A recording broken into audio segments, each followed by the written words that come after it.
मोर प्रिय पाठक बंधु माने मु अनु घर खोर्धा एही स्टोरी मो निजर मो घरे स्वामी दियोर ससुर ओ मु रहू मो सासु नाहंती मोर लालन पालन मो बापा ओ मो साबत मा करिसंती पिला दिने बोउ मरिगला परे मु साबत मा पाखरे बहुत कष्टरे बढ़िछि दिने दिने खाइबाकू पाइनी मु आजी आपण मानंकु कहिबी मो दियर एवं ससुर केमिति कारण मो स्वामी जणे भल पैसा बाळ आउ से सॉफ्टवेयर इंजीनियर बहुत पैसा कमांती हेले सबु जगारे पैसा कामरे लागेनी जोउटा प्रकृत खुशी सेईटा नथिला तांकर बांड उठे नाही चलांतु स्टोरी भितरकू जिबा मो बाहाघर 17 वर्ष बयसरे होईगला मु बहुत सुंदर जिए भी देखे राजी होईजिब गारे तो बहुत टोका मो पछरे पडंती किंतु मु काहाकू चांस देइनी कारण मो बोउ नाही ए साबत आउ बापा तो मदुआ आसीबे सोइबे सेथिपई मो बाहाघर सारी तार मुंडर बोझ हल्का करिदेला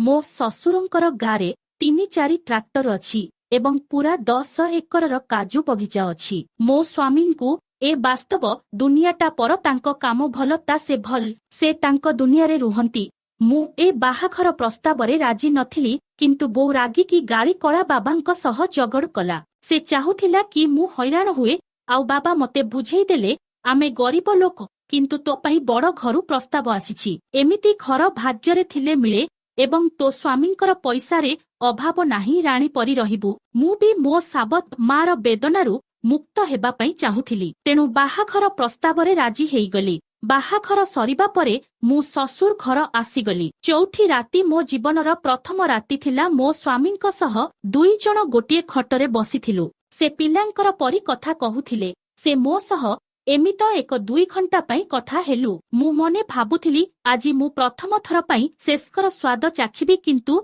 से मो प्रति कोनोसी उत्साह देखाउ नथिले मु भाबिली जदि मु ए घर को संभाळिबी ओ मो पतिंक दायित्व पई आसीछि मु प्रथमे आरंभ करिबी मु तांकर कपड़ा खोली देली ओ मु मो निजर कपड़ा को खोली देली मु खाली ब्रा ओ पैंटी रे थिली मो बड़ बड़ दूध जहाकू आज पर्यंत केही छुई नथिले से उत्सुक हेउथिला चिपा खाइबा पई किंतु से छुईले नाही मु ब्रा ओ चडी खोली देली लाइट भी जळुथिला मु तांकू धरी तांको ओठको किस कली दूध दुईटाकू छाती उपरे रखी रगड़ुथिली अंटाकू धरी तांको बांडकू धीरे धीरे धक्का मारिली मो देहर गरम बढ़ी चली थाए बिया ओदा हेई जाइथिला मो देह थरी उठु थाए मते बांड दरकार थिला